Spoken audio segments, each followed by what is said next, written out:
Ambalma lamenikela ou salam alaikum ou klobe radio Bamako 24 de Kana kabo malikona na munumbi kan lame jamana fan jamana kononi jamana kwa ka ubela jele foni ka konyumandon au sokole mba ka radio Mandila Bamako 24 mimbe inabe kuna foni lateme au bela jele togola jema dongodo abalma ke na udenga Abdoulaye Kwalife ka soro nyema ba ni ya suru beteli ka jeje sarila alebi ka bara ubela jele jete mine ka ufoni ka konyumandon faso kononi faso kokan doere taw maka usini ga kuna foni makono kuna foni daludo cheni ala israyenka kuna foni gere an sigle flekeneka wode kan ga bi kuna foni la sotuma bi bebe talika alamsa mina benimbe nazara san kalo segina utukalo do bio kle muga ani woroyi ka be bafla ani muga ne kele sama farafingalo minia surwe wele ko jomene kalo fo chokola arabu fe moram kalo bio kle tan ani wolo vlayi jatela san kalo folo do hijira samba kele kemenani ani binani saba sando dugo debi ke alaka nyeka dama bakurba fola bi kuna fonu fle kawla dan ka fo nyono marabulo kona na wuliga do kona mbega ke dugu do kona ye wulili damene ka ban o ko be chiko jumela kuna fonu ye foli kula la kana bale ko kona na marakala marabulo do be dugu do menene mbe wagila be ka do maukai kuna fonu ye foli kula anga jamana kono bi mi ka do ka fo wuliga joye mali chevero ni Senegal chevero ye tunyona minke o ko kera chiko na ministry do jamana yulu blaga ta Senegal o ko be chiko jumela kuna fonu ye foli kula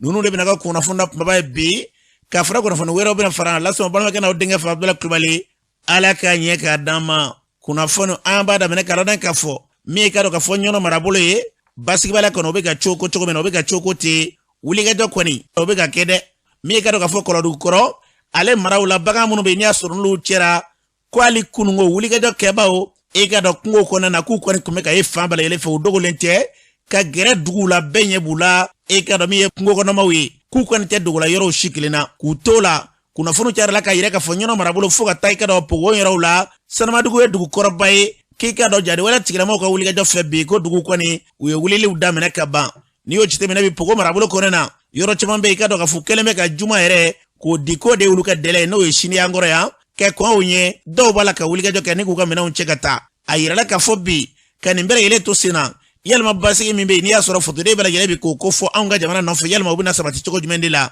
ambe femi faran bala yele kan anga jamana basigi lafiya ya rabbi ala ko sabati anga jamana fantan nani bala yele fe namburai ambala ran ka fobi mi e wuliga joye bi do kelembe gele munumbe bi jura marabulo konena gele tumbe e ka do benyonya do konin geranga una tabale le kona ko gele babe bi albi gele mbe ni asoro furasene te ka sorala ya saka pratika dama Siri Kulibali nyingali ka yoro la madola bi ko rezo ko ere o konte fu bi bo ka tayoro do de la yoro jan kase ka ta pande ga ju fe Siri Kulibali ale ni ka do ka fo ayoro la madoy kuna foni di nyoma Siri nyingali ka la kuma me fo ofle wati na nebi jura da fe yoro do da ambalma ke antu kuna fon soro ko gelado ya ka dugu soro ay wuliga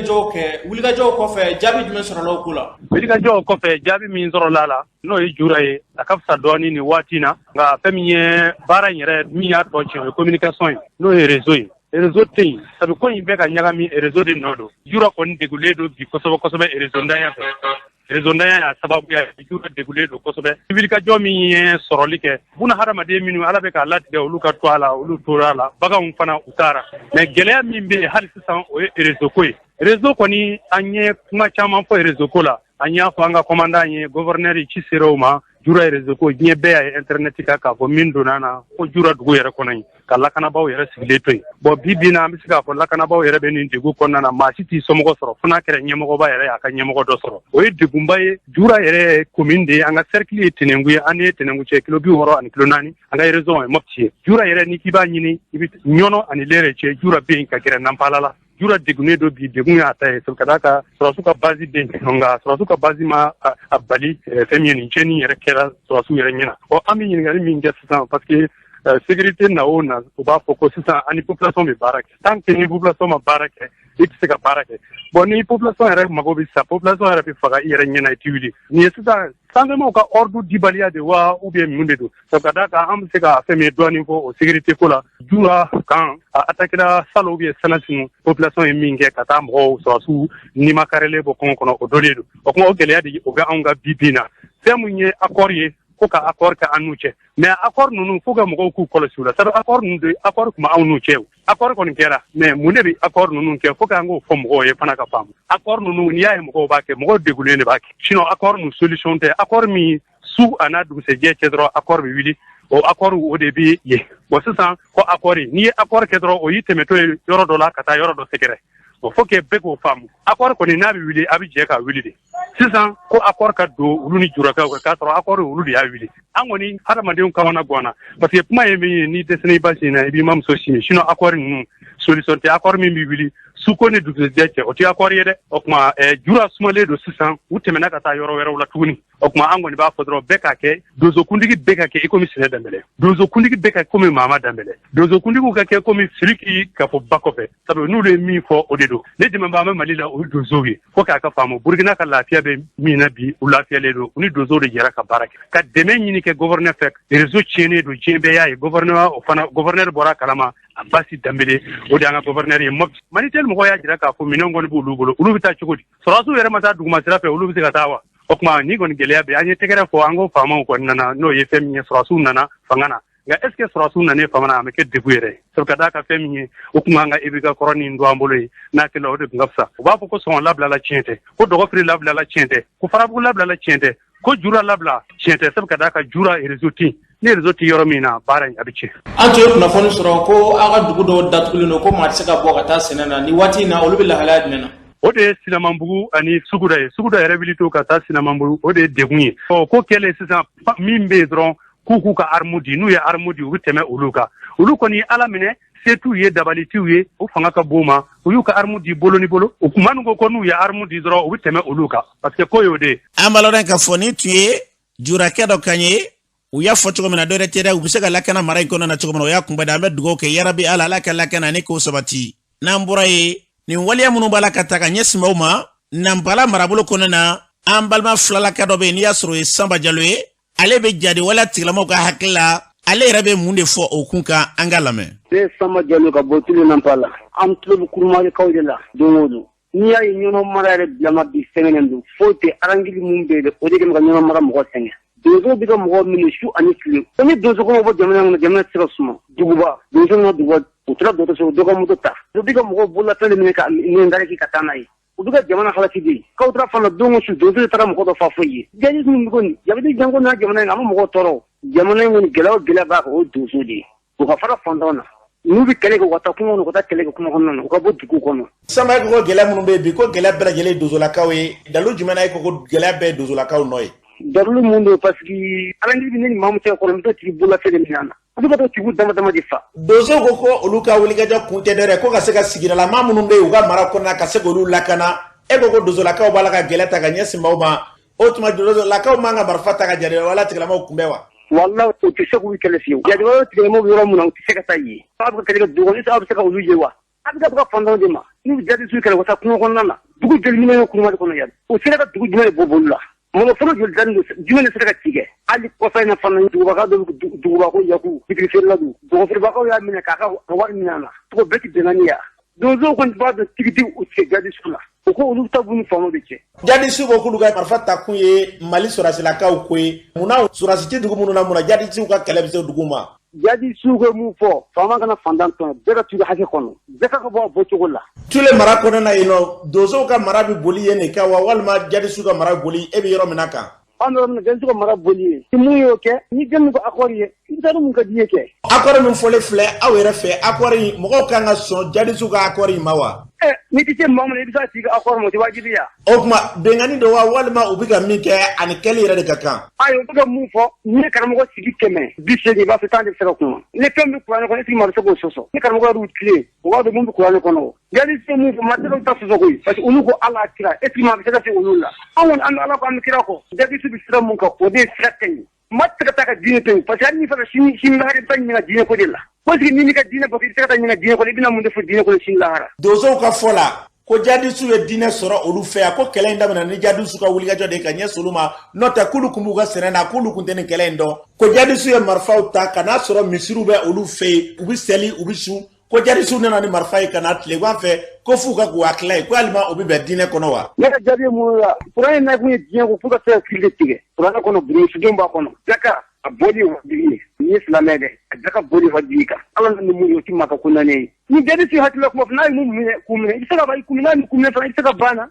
ambalore ka foni ti ambalma ke samba jaloni ti ale kanye fam bi faranin kan ka jira bela mo be blade ubi kuna fondi o de kama amedeli ka fo shu ani kle san kalo tani flaka fo ko kuna fondi e baraye bebi lame note kuma min fole fleka marfata wajibi la ka maudu dingo da fe utanga jamana tabulu ide anga jamana kono na laiste de bien no kore beki take ma bisika ala kadine de me ka ala ire toiwa ale mimbe nye kamini nye tukuche na kada be dukulo savela ka dugumana ye kata marfata ka sunat ka ma unyana ko edine ko an ma fama o chugula wa bi femi fo ni ma mimbe ne ka barakira ni hagli de fina ala ka kilin mande mamunu be ni asuru balaka maubu sigarawla wala maka wulige jota ka gelata ka nyesmo ma ala ka kilin manduma note sebele jelebe masami o ka dine kebo kele ni marfaye ka soro ala de bey na kada le chugumina abaketi ebe fiam mine ka bla ebe wulige jo fonfenge o besebe masade o be ko ke bita masaka dine deme mamimbe nabi ko balo walma yere fe ko tesrany manga o balo ni o dair ma de bi wala la yero la anta to ala ka kelen nun kewa ala ka basigi ani lafiya ko sabati anga jamana an kelina balele duskuna basigi lafiya mari soro to mena note marfata dozo fere note hukuma marfata folo ka fo kubi marfati mala walma ka tabi makao marfata na muna gela kele ka dugu soro o ye cheboya u de damene ka se ku ka dugu la kana ubi fo o la sigdala ma fon fe yero do be bini dozo te matei ala ka basigi lafiya ni ko sabati ubi chamina ubi fo ma chaman fe fambala yele fe ni ye ma ka fo bala ta ka nyesu ma chaman be ba don bi fere bi yere kuludo kono note ube baramina be ko ikado sikana fo itala lakana do ka nyesi jabanama namburai ambala dan ka fo bi marakala marabulo kono na keraniana dugabu kato yoro la gele ko ne be dugudo menenembe ya sa ko piratika da ma shira do be ale bo nyefanye angalame nabi dugabu marala ambal meka ko ni wati laban na ko gele jumene be auka aka marakona na bibina Abdul Kulubali ni gele ate fly gele amina unvayan no iba damine dugabu marala ke botemu ke ta nyebena ka damine nyebena ke ta glonga bugu ko kungoda do be fo faraga kungoda wallahi Abdullahi kamana gwabina modifa anga ma shimese ka ta cigala senekala nyine anga ma wo ma tara seneke ya bege ngasi Abdullahi akara bara ede na ma wele kan la se famo ma ku hakli twana akara bara ede election mana si anga mo ko voti ni election bana o ya bane ma shiti sebli je foitebli foi an jigye sene famo ko demendi tanga yorola anga sebe anga nyonyi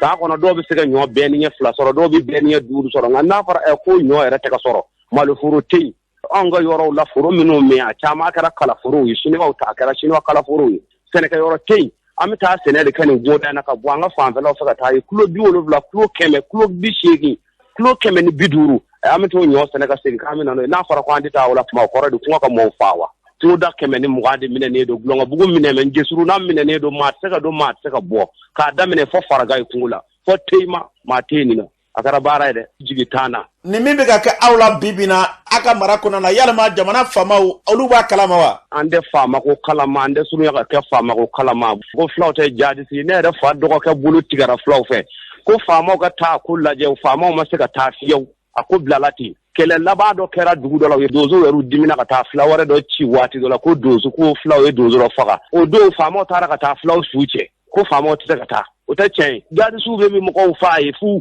foti wala meni jadi su fara fama be to lu suche flaw be jadi sela fama tara ka to suche do bolo tigara fama me saka ta ab ma ko raydi o on de saka fo fama kula on de fama don bi ande fama do shini fama ti tanga yoro la fama ti suru ka ta iba damina duga bugu marala fo faragai ma shiti tayi no ni mi ye jadi su jo boka ni dozo kibo ye kibara soru ka do mina ku do no ye dugu mina ni dozo sira ka minga wakati mina olu be se ko ke dozo men jambla dugu bete dozo la o ni mini usira ka wordo sara dozo bita olu bobulu la o ni mi me wor sara dozo bita ta e bobulu la to kodi parce que jamana ka deme me di dozo maw do wa fo ko dozo munumbe o yoro la ko dozo be ka bengene wala ta ka nyesi maw mai aw munu ye sigdala maw yalma o kuma yi wa Abdullahi Kulubali ngalo dozo ti baga mashima ni dozo te an bebe sa an ma bebe sa ni dozo te ma o ma bo dame o la fela la bebe sa dozo de mo jiri no ali kosana dozo mu kan fara jadi su ka sanga sa dozo sara ku to shulaje jadi su tara kata bomu do ala glonga bu yore na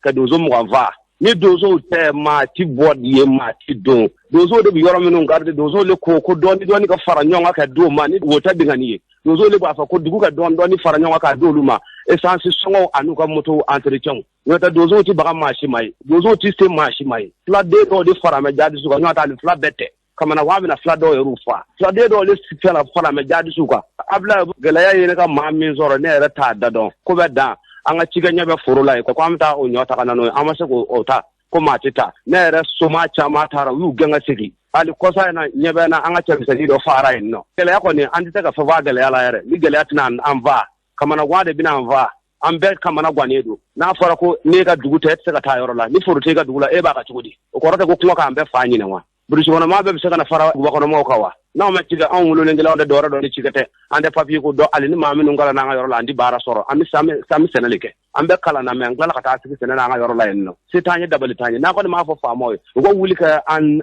lajo ku ko flana an gamana begona an jigi alay an jigi famoy ngamme ana neta famala ama ka chudi an gamana gona de ambalo na kafoni ti ambalo makedo kanye uya foto na kedi masai masara mani ya rabbi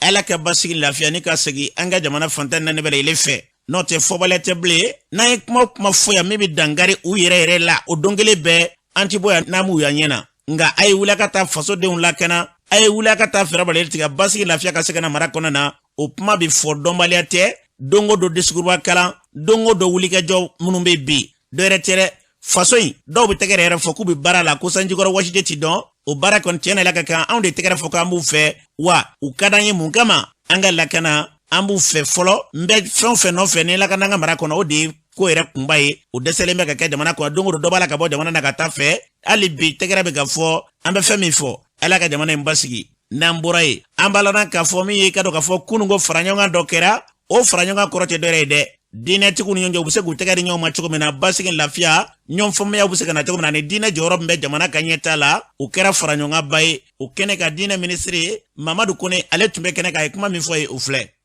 ka aw fara ɲɔgɔn kan jamana ka taabolo kɔnɔna na ani an ka président min bɛ sisan n'o ye colonel Assimi Goïta ye ani premier ministre docteur Choguel Kokala Maïga olu ka hamina belebele dɔ ye fɛn min ye an bɛ ka o de waliya o ye ka a fara ɲɔgɔn kan a ka hakiliw fali ka bɔ ɲɔgɔn na ka don ɲɔgɔn kɔnɔ walisa bɛn bɛ se ka sinsin cogo di diinɛmɔgɔw ni ɲɔgɔn cɛ jamana taabolo ɲuman kɔnɔna na walisa jamana ka se ka basigi a b'a kalama k'a fɔ diinɛmɔgɔw a kɛra fasɔn ye kerecɛnw silamɛw bamanan sira mɔgɔw a mana k'a fasɔn ye an'an ka laadatigiw an tɛ se ka taga ka ɲɔgɔn to jamana lɔli ko ra n'o dun kɛra an kan ka sigi waati ma ka kuma ɲɔgɔn ɲɛnɛ walisa koba mun bɛ jamana kɔnɔ ko bɛɛ tɛ mɛ koba mun bɛ jamana kɔnɔ an ka se ka hakili falen ɲɔgɔn na an b'a minɛ cogo di an b'a kɛ cogo di jamana o jamana diɲɛ na i mana miiri cogo e tɛ se ka taa ka diinɛmɔgɔw to e ni diinɛmɔgɔw de bɛ baara kɛ ɲɔgɔn fɛ cogo si tɛ a ra parce que adamaden bɛɛ lajɛlen danaya dɔ bɛ a bolo hali ni e bɛ diinɛ min lɔn n'a a t'o ra mɛ danaya dɔ bɛ a bolo a kan ka bonya a ka danaya kɔnɔna na bɛɛ kan ka bonya i ka danaya kɔnɔna na o kosɔn sigi min ni an b'a kɛra ta an b'a fo k'a barika la aw mun sɔnna a ka baara caya kama ka o bɛɛ bila ka na sigi ka an lamɛn sɔgɔmada in na ani ka a yɛrɛ koro ka sigi ka tile fila baara kɛ cogo di jamana bɛ se ka bɔ a yɛrɛ la an b'a fo o ra ka a barika la an ka diinɛ ɲɛmɔgɔbaw a yɛrɛ ɲɛ bɛ o bɛɛ la yan o bɛɛ bɛ yan an ka maire an ka gouverneur o ka représentant o bɛɛ bɛ an fɛ yan donc aw mun nana tile fila baara nin kɔnɔna na i n'a fɔ an ka cardinal y'a fɔ cogo min na an ta ye laɲini ye walisa ko dɔ ka se ka ɲɛnabɔ mais ko yɛrɛ bɛ aw le bolo aw ka se ka ɲɔgɔn faamuya baaraw taabolo la walisa jamana ka se ka suma ala ka jamana ni suma jamana ɲɛ bɛɛ ta le ye i mana kɛ fasɔn ye bɛɛ bɛ ka taabolo kɛ lafiya kɔnɔna na k'a sɔrɔ e ma dɔ nin tɔɔrɔ an balodan k'a fɔ ni tun ye diinɛ ministiri kan ye kɛnɛ in ka diinɛtigiw tɔgɔ la cɔrɔnɔ adi cam tun bɛ kɛnɛ kan ale ye kuma min fɔ u filɛ minisiriso yɛrɛ mɔgɔw bɛ yan an lajɛrɛ kun tɛ dɔwɛrɛ ka hakililaw falen diinɛw yɛrɛ dama ni ɲɔgɔn cɛ ani diinɛ kelen kɔnɔna na ɲɔgɔn faamubaliya minnu bɛ yen ami dansir ulu la chogodi hakilo be gerenyo na chogodi o sigi ka fomi o damunde o kafsa beki tafakerefe na nyon zoro kene keleka bebi ka hakilla fo jamana yambe tay lafia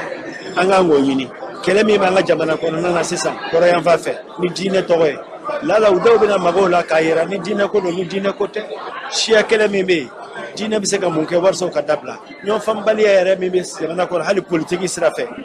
dine mo joro jume yola warsa hada madon maliyan ka kangele bo ka ta fan kele na je don na hakila so madaina ni la jere na fabala kadaka mo ka sigi ka kuma boy damuyi ko kuma ambe ala dele ala ka ni sababa be ala ko dugo mene chornari cham ya fo chugo mina be dugo ke yarabi ala ka benyo yani ko sabatanga jamana ko na basi lafia obeseka sabati chugo mina namborai mi ka ka fo fasude munu be jamana ko kanana oluka kulu ni asoro no be wele ko csdem ayira ka fo nyon soma tumbe bedi drame ale ni mod sherifu ni onje ko mod sherifu ko de nyemai una tabalele ko na bedi drame ale ko ni jamana segi munyango ku farla nyonga ka fere balele tige jamana de musika lafia chugo mana ku tegari nyoma o jamana sheki bedi drame o fra nyonga ku efeng mende angalame anga bara fulo moye sa on va déclarer officiellement à la préfecture de police de Paris, parce qu'à Carrera Paris, il y a une association NIAS, il faut qu'il y ait une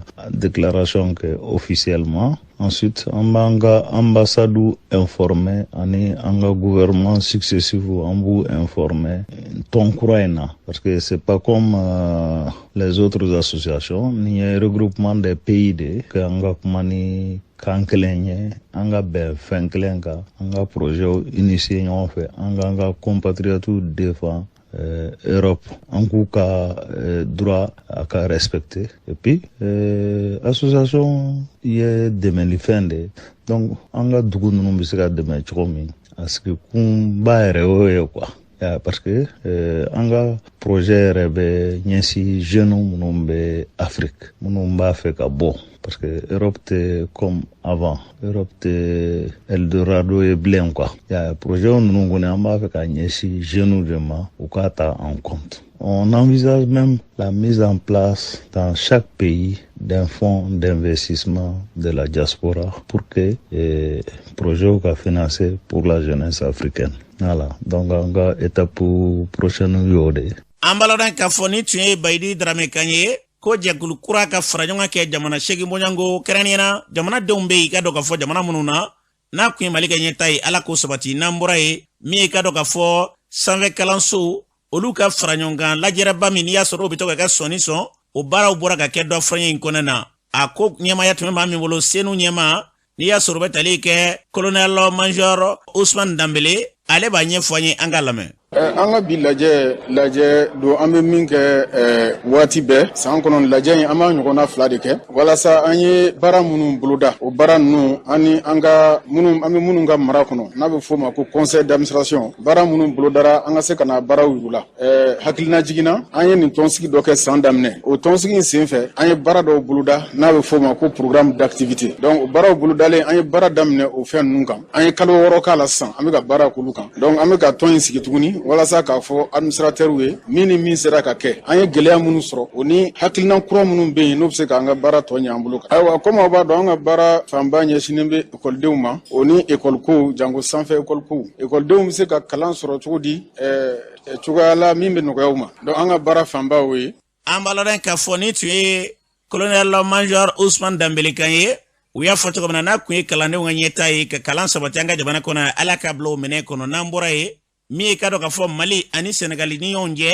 ɲɔgɔn sama kɔni basigi u bɛ se ka sɔrɔ cogo min na Mali Senegali an ka ministre fila olu sugandira k'olu bila ka taa kumaɲɔgɔnyaw kɛ sanko bɛnɲɔgɔnya bɛ se ka sɔrɔ kow la cogo min na o bɛɛ lajɛlen senfɛ ministre min dɔw y'a sɔrɔ jɛsinen bɛ siraba kow ko ɲɛnabɔli ma o ye Dayiru Dambele ale furumuso Madame Dambele Madina Sisoko ale ye lajɛra in kun ye fɛn jumɛn de ye an k'a lamɛn. U y'an minisiri fila sugandi k'an bila k'an ka na an balimaw an sigiɲɔgɔnw an limanaw n'o ye Senegali jamana kɔnɔmɔgɔw ye ka na an ka maliyɛnw ka dusuma kasakasa ka n'o jira u la ka sɔrɔ ka foli k'u ye ko an tɔɲɔgɔn minnu bɛ yen an balimaw an kɔrɔw n'olu minnu ni tora la ka dugawu k'u ka somɔgɔw ye k'Ala k'u dayɔrɔ suma ala ka yen usahuma yayi ani Senegal kaw fene ka nyamo sigira ka kuma ka akli fale valike ni ya jatemne ka bo malila kana Senegalia obi be kilometre bakele ani keme saba ani biduru donc o kilomètre bakele ni keme saba ni biduru na fora ko minu manga bulma fe kuma ba kono ko boli ko boli ati nyeni doma yele doseka ati nyeni dosema se dosema donc sisa anana ayan sigi bani ko intervenir ko fe ka hakili na fale valoke wala sa dona nato sirain abuli saka matrafa ka kololo doya ka soro kasara barkama boye ba fo ka se niko dawma donc angani dimanche temene kana blafo arabala anguna kana antonio nu kerefe anga je anga fara nyogonga aka akli di nyogoma yela mamnu nganga douala ka soro ma kedi dekunye jamana flashima ango yela ma fara nyonga lala kasara uluna saka doya ni kasara doya sirain ako saka ken nafa soro sirai malima saka ken nafa soro sirai Senegal ma ayara ka delegation na Mali côté là oluka bolima fe tiku oluka nyema o chama bala minu ye anga mobli bollawi na ba foluma ko conducteur oluka la fasaliton ba flabe kelembe nu ba fo mako bengadi kelembe nu ba fo mako sinakor olu fene uka ma o délégué ko lu blaka na olu bala aya an to nyoron ni o Senegal kawye olu fene on na ni ma o mai olu fene o nywana o jekulu bolu fe olu fene olu mo fene sugandi ko olu fene blala donc depuis nan sera ya dimashi bolbolu bi sena hakli na falo bi sena jere jekulu chama sigira o jere jekulu nun konona na olu yo tawfo on fene be on yan tawfo mais ni jatemne ka ko la olu ye min fo na ye min fo abebta nyonzoro kelina nyonzoro ye minye ka la nyinu sabati ka annafa boye ni ashitane non ani kuma chama fo ku yoru kunye kuma do fo ko ni amanye tugoya do be ku no da obuluda donc an mana nyove ani hakli jiraw ke nyona an benana bolol do blala kera papier dola an tarani doye Senegal kaw ka tarani doye nan zegira kata dugu anga dugula sisa malla an yɛrɛ bɛna taa ka taa ɲɔgɔnyew boloda walasa papier min n'an bɛnn'o ka k'o sigiya an bɛ se ka to o labɛn n'u o bilasiraliw an bɛ taa ka t'olu baaraw daminɛ walasa an bɛɛ ka bɛn a ma n'anw ye min fɔra yan n'anw y'an ta kɛ a kɛcogo ma an tɔɲɔgɔn minnu bɛ yen n'olu ye Senegalikaw ye n'olu fana y'u ta k'o kɛcogo ma lala kasaraw bɛ dɔgɔya. Yarabi ala a bɛɛ lajɛlen kɔnɔna bɛnɲɔgɔnya min kuma bɛ ka fɔ ala k'an bila o sira kan n'an bɔra ye sena Mali o ye sugu ka fara ɲɔgɔn kan kulu ye kɛrɛnkɛrɛnnenya Mali kɔnɔna olu y'a yira k'a fɔ ko faraɲɛla fanga ma ɲɛmaaw kulu be foli ta ka ɲɛ suma ko n'u ye ɲinini ka mafɛn n'a ye o ɲinini ni ɲinifɛn kɛra sɔrɔ fɛn k'i k'a fɔ olu ka sugu titiri ko k'i ka dɔn ko bɛnkɛrɛw ka gɛlɛya foyi t'o la maa tɛna faamasi tɛna olu ka sugu ka se ka k'i sago ye bilen o kuma b'a la yɛlɛ minɛ ka maa min da u ka ɲɛmaa ye Sena Mali ɲɛmaa Abdoulaye Cissé an ka lamɛn. Transition in an b'u fo an b'u nɔfɛ parce que dusukun de bɛ ɲɔgɔn ye fɔlɔ yanni ɲɛw ka ɲɔgɔn ye. Parce que an bɛ litila nin baara in sa san 13 ni préavis déposé len an welela k'a ka bɔ a ma an ye tile kelen kɛ komi aw bɛɛ b'a kalama cogo min mais a danna o tile kelen ma ala barika la o ye négociation in daminɛ an ma deli ka fu kɔ bɛɛ y'a yira k'a fɔ autoritéw ɲɛ jɔlen b'u la an ye kalo 4 k'a la an nana accord sɔrɔ point bɛɛ la gɛlɛya ma don a la fo ka n'a bila bi an ka titre ko min bɛ point fɔlɔ la an balila ka wele hali an t'a kalama k'a fɔ an ka taa an taara réunion na cadastre la mais an bɛ bali mun na an taara tiɲɛnikɛla dɔw sɔrɔ yen minnu k'u t'a fɛ nin ko in ka kɛ parce que mun na olu de ko in gɛrɛbu sabote u taar'u sigi a kɛnɛ kan mais ala barika la autoritéw yi o jɔyɔrɔ la k'u labɔ salle kɔnɔ kɛra malo ye bi o tuma na u b'a yira k'a fɔ toujours transition a b'a ka baara la mais ni ala sɔnn'a ma transition bɛna dɔn a ye ko kɛ mɔgɔw de ye k'a ma ko kɛ baganw ye a ye ko kɛ hadamadenw de ye an minnu waleɲuman dɔn wale ɲuman dɔn ti dɔwɛrɛ ye dɛ transition an b'a soutenir tiɲɛ de don an ɲɛjɔyɔrɔ ye olu de ni olu dɛsɛra bi Mali dɛsɛra an tɛ ala deli u ka dɛsɛ la mais an b'u renforcer cogo min k'a dɔn commerçant ka bɔ Kayi fo Kidal a b'u nɔfɛ désormais transporteurs bɛ ten bouchers bɛ ten an bɛɛ bɛ ten négociation in na an dɔrɔn tɛ dɛ an minnu kun b'a kɔnɔ bɛɛ bilala i ka baara la bouchers bɛ ka réunion kɛ su ani tile u ka niveau la transporteurs bɛ ka réunion kɛ u ka niveau la an fana de filɛ nin ye k'an ta fɔ an fana bɛ k'an ta kɛ an ka niveau la n'an tilala ni min sɔrɔla somasama min sɔrɔla la o bɛ fara ɲɔgɔn kan ka taa da bɛɛ tulo ka ɲɔgɔn fɛ mais ni baara de individuellement an bɛ ka mun kɛ o tuma na an bɛ colonel Asim Goïta a n'a ka équipe an b'u fo an b'u waleɲuman dɔn an b'u soutenir ni ala sɔnna ma o k'a dɔn k'a fɔ an y'u jigi ye u y'an jigi ye ni ala sɔnna ma an bɛ ɲɔgɔn bolo. an balana k'a fɔ ni tun ye Abdoulaye Cissé kan ye u y'a fɔ cogo min na ni maa ye ɲuman kɛ ka se k'o fɔ k'o barikada o hakilila min bɛ n'i y'a sɔrɔ o b'u la yarabi ala abela yele kunye nyeta mi ka nyese jamana ma ala ka blo mene kono nambura ye mimbe talika bi anga jamana kono na parti politon nu te fanga na walma fanga ni barawte o wachi kono na bu bolo jigi mi parti politon be wele ko yelema Musa Mara ale ka ton fotugula olu ye demenyo ya ke ka pondo ni ko la lafia bukawe o senfe mi ka do ka fo ton kono na shifina ka o demsana ka o ka nyemania soro be diko ko fo ale ba nyefanye muna ye ninke anga lame ba anga president bafu Dr. Soujawara ale muya a sembo kono koro kana sian pour que activité su ale yele la famu kai bankera ya ka moya kuni activité su a kadale ya ka anyana ya donc amba ka wulude amba kan senda wulude senola ale Dr. Soujawara Musa Mara adama brete muya ko minimere donc an activité na ya e ka fo anya ka anya kinata soro parce que anyema de ya andikala donc anya d'abord pour que sida mo lafia à quelqu'un ou deux pratiquement hier clos à mais moi mon témoin que pratiquement il y aura un béton bretage sans bureau là moi bena moi beta donc 100 au 100 avec roteke moi c'est la misri là moi taro là bon anya ka fo mairie de RTC état de RTC faut que sida moi ka wini ko tessiri bon ni ngone anga sida garsigala ni ne en fanfe donc nyansi mais ante dandro manala sona projet Euroban kono nenga président avec les flabon anya kumake projet Euroban kono mu la fe buni communicat ni mali kono fambe c'est ni ala no kanye ansi fe jamana kola ambake de façon désintéressée ambalona ka fo ni tu digo kayo ko fe to nyima ya be mami bolo be ni asoro Musa Mara le borani ka nyima ya to ale bolo oui ka do ka fo Dr. Yusuf Jawara ere ale ba ka ni so yira sinfe angalame c'est ni sonja donc c'est ni ka nyema o yesigida la ka fo sigida don faraluka ka je ka gele o laje ka solution dala o solution ga ke ni sonja sigida bela jelema ni nyema o ni yere tise ka dore faroka ni yere ka fierté matla ni sonja lemba de biambi ni yere tunga voyage mais foranye ko digo ko ma ngato ya parce que aga point inauguration be jeri hal ni net tient ne bina nunu kama parce que ambo de nyina anga militant fait anga responsable fait obu yoro ayo jija fo population ka dana de dia au dana ti soro fo fait fo abu mi fo on abu mi ke fo le client je pense que anti kan si ka gleo sigidal quand solution dial o yelema tabule donc na glea bawye ka solution dial population a franga ka solution de na akila o tseka ke fo yeni ni sonjate yini nyemo ko no tseka fo yeni ni sonjate ambe dugo ke ani soja kera sigidala mamunu yarabi ala ka ni soja ne ka fanga bonya kaseka ka de menyo awere nyeblawe ka nyasanga jamana wa politiki mo ube nyina feme ngo ni note ni mami segu marabolo la jabe ko mine anga munda ka talbe chaque morbo jarabi bo onde fei adema dramani oye segu kai onanyo na chamamba bi amantika kwani na sengo ni daula eta shimanga meri zoka eta shimanga menga ni fanga ni dabora e ya sorobe no be buaka puma jabaranuna ne bora segu mbangena ya nyeni ka sorobe mami na no kanga wulike doke e ka do gelele eta shie ni mami bi fanga min temena ni ya soro talika eladi bir workata ka fanga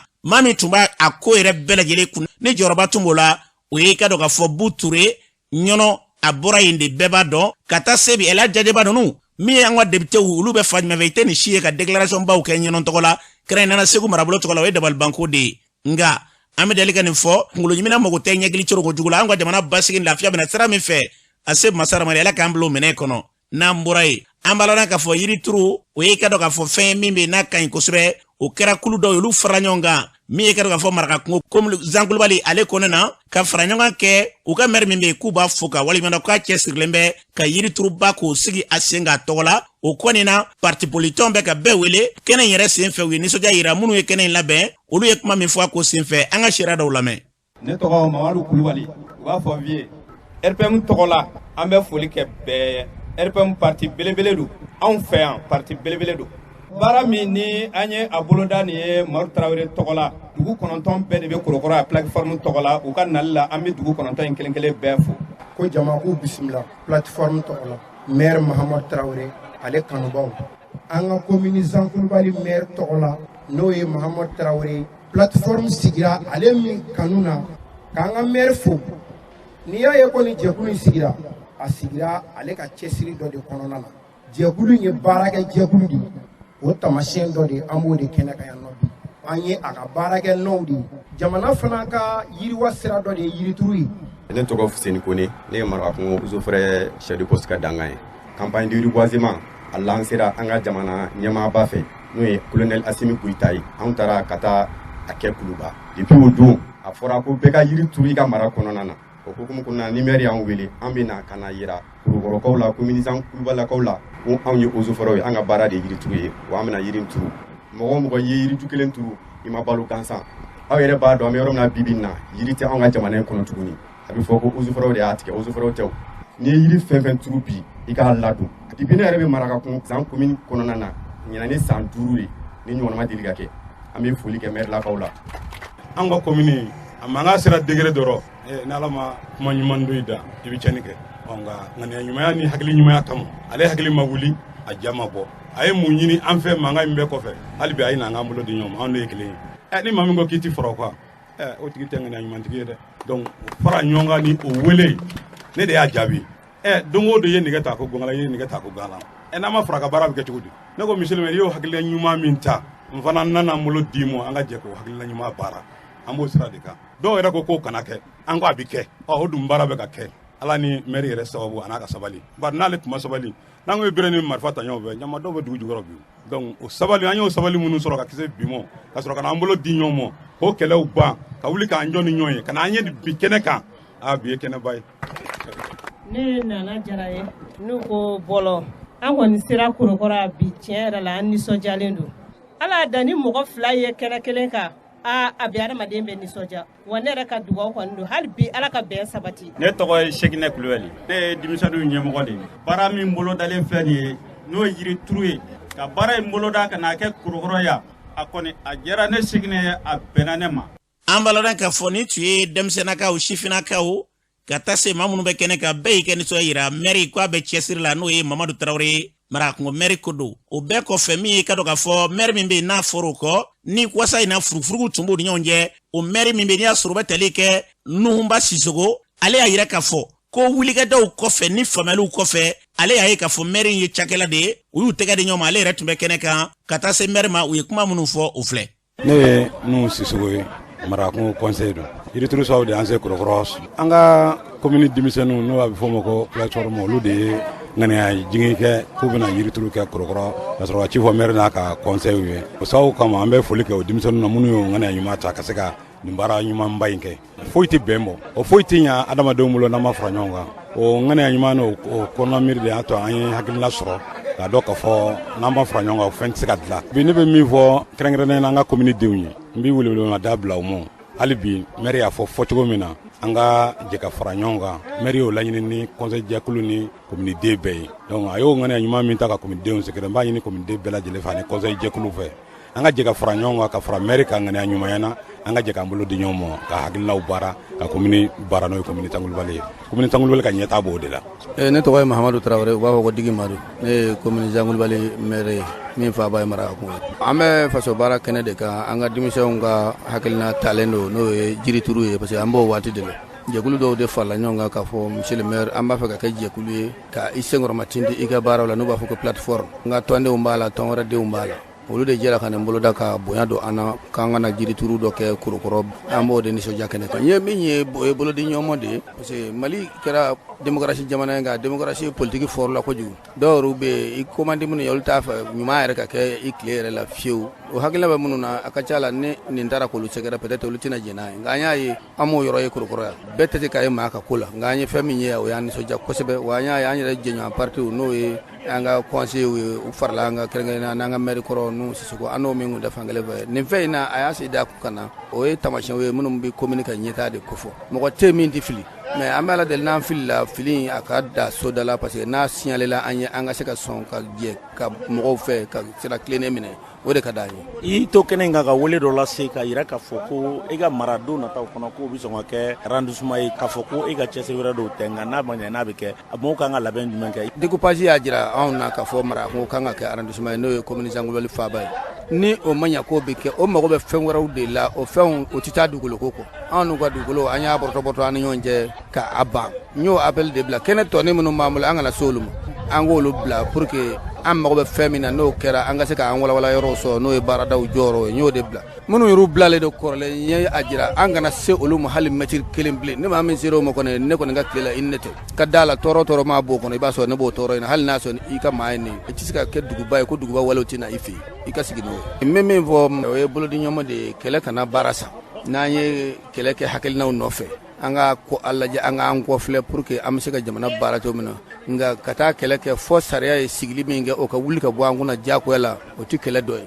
kɛlɛ kan ka kɛ de karisa sira bilala an ka sira minɛ ni sira minɛna alhamdulillah a bɛ taa ni ɲɔgɔn ye ko tɛ k'a donna ɲɔgɔn ka parti la mais a fɔra ɲɔgɔn kan ka taa mɔgɔw fɛ baara dɔ de kama a ka fara ɲɔgɔn kan o ka se ka marcher mais a tɛ k'i tile la an k'o hakilina ninnu an k'olu bila an ka segin ɲɔgɔn ma. An balala k'a fɔ ni tun ye Nuhu Sisoko ka taa se maire min bɛ bi n'i y'a sɔrɔ Mamadu ye fɔɲɔgɔnw kɔfɛ ka se ka nin tɛgɛ di karisa an ka faso de la o b'a yira k'a fɔ o ye hakilila ɲumanba de ye wa i ka dɔn o ye bɛnɲɔgɔnya de ye o ye maa ye maa min bɛ yen n'i y'a sɔrɔ n'a bɛ yira k'a fɔ k'a b'a dɔn nin ye fili ye ka se ka bɔ hakilisigi ye nin ye o maa ye maa min bɛ sɔn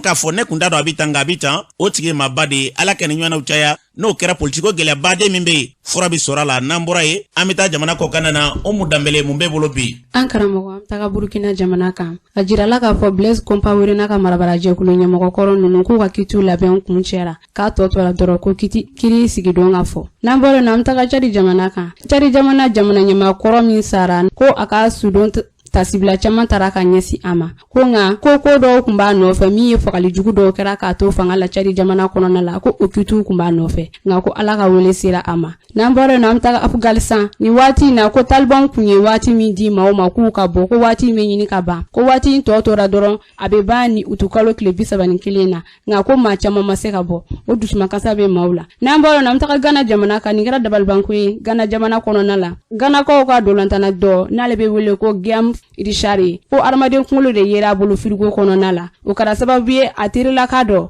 n'o o kun y'a jɛ ɲɔgɔn sɛbɛ ye ko o tununa a somɔgɔw kun mɛnna k'a ɲini kosɛbɛ sɛgɛsɛgɛliw boloda la sika kun kɛlen don a ma u taara sɔrɔ adamaden kunkolo in ba a kun ɲininkaliw taara ka ɲɛsin a ma a y'a yira ko kamalenin ka faga k'a b'a ale nɔ la n'an bɔra yen nɔ an yɛrɛ fɛ yan Maliba la nin kɛra dusumakasa ye Tom Production ni bɛɛ lajɛlen bɛ ale dɔn ko Ala ka wele sera a ma kunun nin kɛra dusumakasiba ye minisari denmisɛnninw bɛɛ lajɛlen bolo la an karamɔgɔ an tun ye min sɔrɔ ni tuli dɛ an bɛ dugawu kɛ yarabi Ala ka hinɛ kɛ nin bɛɛ lajɛlen la basigi ni lafiya k'o sabati diɲɛ bɛɛ lajɛlen kɔnɔna na ka fɔ bɛɛ ye bi gɛlɛya bɛ yɔrɔ o yɔrɔ k'an n'u bɛ ɲɔgɔn fɛ dusukun ni hakili bɛɛ lajɛlen la ni Ala sɔnna ma sini aw ni Siri Kulubali bɛ ɲɔgɔn sɔrɔ sini juma ne ni aw ntɛnɛn don an bɛ ɲɔgɔn sɔrɔ yan